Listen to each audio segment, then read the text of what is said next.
A bill that's headed toward becoming law in Indiana legalizes the production of industrial hemp. It's a plant that is likely best known for being related to marijuana, but it doesn't include hallucination properties. Hemp advocates say it could be an economic boon to the state, but as Gretchen Frazee reports, there are still some roadblocks to hemp becoming a local commodity. Bob Backus has grown tobacco most of his life, but it's not as accepted as it was 60 years ago. There are obviously health implications with tobacco. I think most of us admit that. There's a certain amount of political correctness in a lot of aspects of the world today. The changing public opinion, combined with high labor costs and a changing global market, has put a dent in tobacco production. Tobacco farmers in the U.S. made a combined $3 billion in the early 1990s. In 2012, they made only half that. We're always open to other options, other alternatives. So far, Backus has tried several measures, including cutting back on the number of people he hires and planting radishes in the off-season to help revitalize the soil so he doesn't have to buy as much fertilizer. But the continuing decline in the market is making him seriously think about giving up on tobacco altogether and switching to a crop that in most states is banned: hemp. In 1937, the federal government made growing hemp illegal except in special cases. It was part of a national effort to crack down on its hallucinogenic cousin, marijuana. But unlike marijuana, hemp was used in a wide variety of products, from biofuels and paper to clothing and plastic car parts. It was so versatile, in fact, that during World War II, the U.S. actually encouraged people to grow hemp as a way to support the war effort. A dense and shady crop, hemp tends to choke out weeds. Here's a Canada thistle that couldn't stand the competition. Hemp was completely banned in the 1970s as a part of the Controlled Substances Act, but some hemp advocates maintain the original crackdown was more about protecting the oil and timber barons than it was about drugs. It was really a crime that it was ever made illegal. State Senator Richard Young authored the bill that legalizes hemp production in Indiana. He says it could be the state's next cash crop, especially for southern Indiana, where it used to grow in the 1940s. But there's a catch. It's depending on what happens with the federal level. We're not branching out and saying that, we're defying federal law. Earlier this year, Congress did loosen the federal ban on hemp.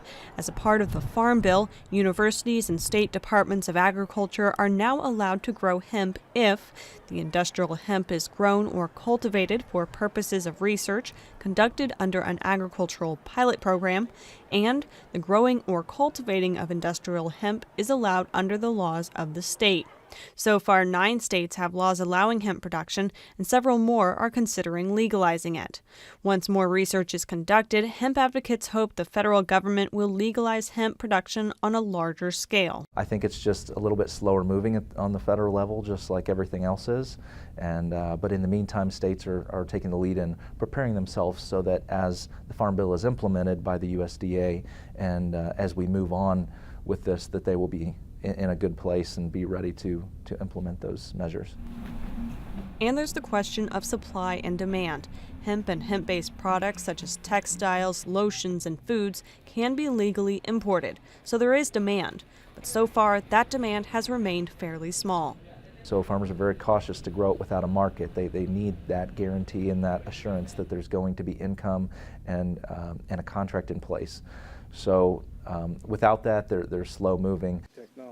Back at his farm, Backus says if there ends up being enough demand, he'd like to try and grow hemp, even if it means he'll have to put up with routine inspections to make sure he's not growing marijuana.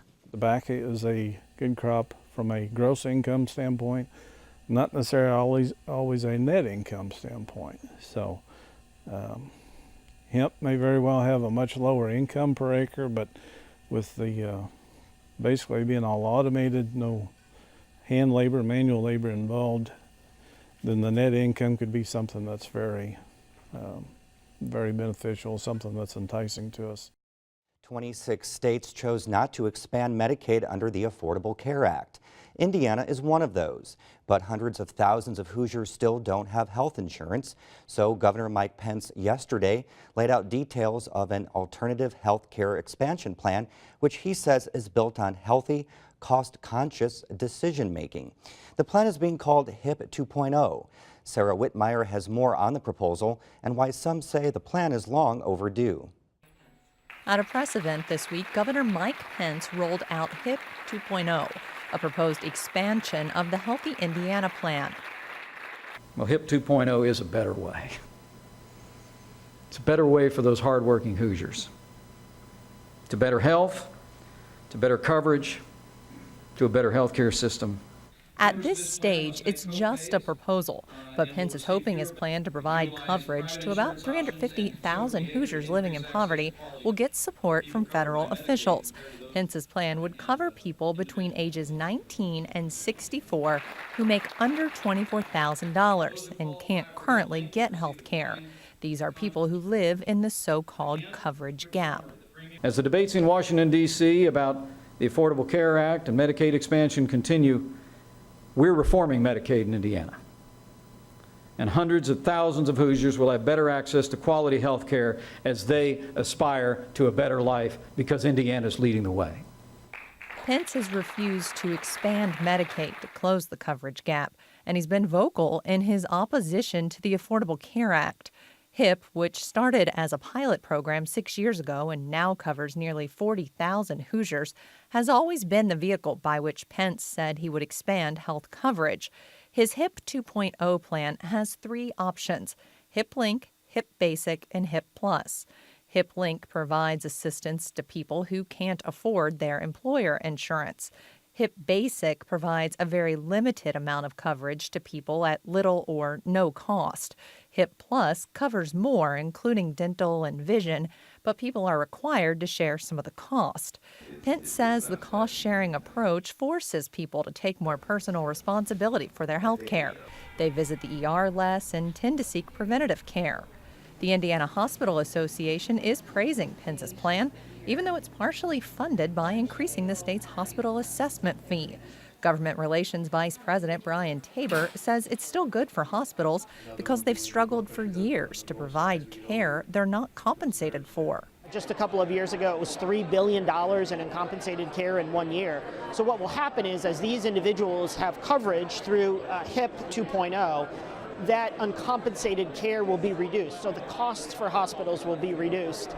And so even through paying those payments, there will still be a net gain for hospitals.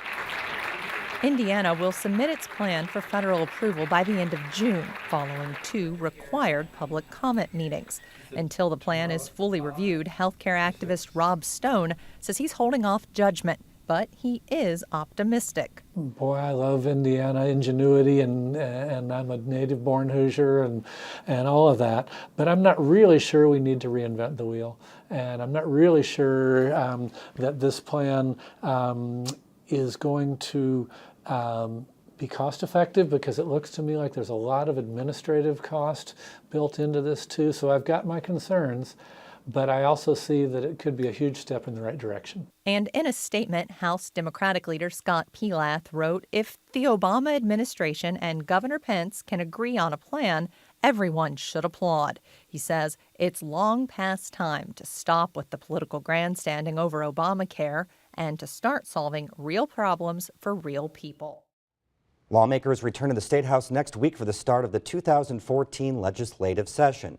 Our State House reporter Brandon Smith joins us now to preview 4 key issues likely to dominate the session. Brandon, it seems appropriate to start with the proposed constitutional amendment that would define marriage between solely a man and a woman. This is going to be more, though, than just a yay or nay vote in the House. Right. It will go through the legislative process much like any other piece of legislation, which means first it has to be filed, then it will be taken up in one House and sent to a committee. It has to pass that committee. It has to then pass the whole House. That process starts over again in the other House. The only difference really between this amendment and a regular piece of legislation on any given year is that the governor doesn't have to do anything with it. Normally he has to sign all legislation. This is one that he would not have to sign if the House and Senate pass it. It would go directly to the voters on the ballot in November. And Freedom Indiana has spent a lot of time drumming support in opposition against this amendment, and we've heard from universities, major universities, city officials, mayors, and business leaders too. A lot of companies around the state are coming out against this amendment. I think, though, that the biggest impact that Freedom Indiana and the coalition that they've built will have is if this gets to the voters. For the most part, lawmakers are going to vote the way they're going to vote and are not going to be swayed too much by all of the noise they're hearing outside the State House. It passed overwhelmingly in 2011. It will probably pass again this year if it comes up for a vote in both houses. It may not. It almost certainly won't pass by the same margin, but it will probably still pass. And then how about those who are in support of this amendment? Is there a lot of noise at the State House in that level too? They're staying more quiet, certainly more quiet than Freedom Indiana has been. They're working a lot on the local level in terms of in the church community. A lot of reaching out to pastors and reverends and church leaders on this issue to talk to lawmakers. But again, I think the real fight that we'll be gearing up for, that both sides will be gearing up for, will likely be at the ballot box. Okay, and then just really quick, 30 seconds, how do you think this will all shake out in the end? That's really tough to say. I think it passes the legislature. There was too much support last time to see it all go away this time if legislative leaders decided to have a full vote, which they've said they will likely do. But I can't say what will happen in terms of Indiana voters because there's a lot of conflicting information in terms of polls as to what might happen. Sure. Okay, moving ahead to the criminal code legislation, some worry that it will overpopulate prisons. Will this be revisited? It has to be. The law doesn't take effect until July of 2014 on purpose so that they could still tinker with it and during the upcoming session. The biggest question that's still maybe unanswered is what impact it will have on the prison population. We've seen conflicting reports as to whether it will explode the prison population, keep increasing it, slow it down, or stop it completely, or even reduce it. And that's the biggest thing that I think lawmakers are still trying to figure out. A huge part of the focus of this reform effort has been on trying to increase focus on treatment as opposed to incarceration. I've talked to Matt Pierce. I mean, you have to really scale up the treatment, and one of the things that the fiscal people have asked us to do is to try to give them a more concrete sense of what are the actual programs that will work and what are the actual costs of those programs. And what do you need to invest in to really make it work on the ground, because they're nervous about putting a lot of money into something and not having it pan out, so that's good.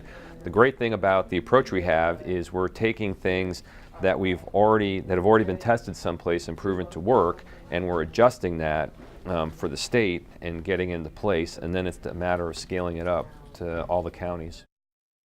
One of the things lawmakers were told during this summer study committee session leading up to this session was that the cost to local units of government, to local programs, will be about $10 million a year. Now, we don't know if that's going to be the actual figure, but it seems that there's some consensus that that's the starting point, that if we appropriate $10 million for local programs, local treatment programs now, that gets the ball rolling. Okay. It was an issue that wasn't supposed to dominate the legislative session, but it ended up doing just that. HJR 3, or the Gay Marriage Amendment, survived the 2014 legislation session, but not intact. After the House removed its controversial second sentence banning civil unions, the Senate never reinserted it, passing the altered HJR 3 Monday, 32-17. Supporters are celebrating across the state and calling this a historic victory. Honestly, we would have loved to beat it outright and had that vote happen today, but honestly, taking the second sentence out keeps us from going to the ballot this year, and that's a huge victory for our campaign. Even when I started 6 months ago, I would have thought that it was going to be difficult for us to keep that from happening, and I thought we would go to a referendum, and I think so did everybody else, this is a tremendous victory for our campaign to not be going to referendum. Some groups still say they want to try to get the measure on the ballot this year, but as we've reported, that really can't happen. That's because it has to be passed in the same form in 2 General Assemblies before it can go to the voters. The proposed amendment now moves to the next General Assembly for approval in either 2015 or 2016, meaning the earliest any resolution would go to the voters is 2016.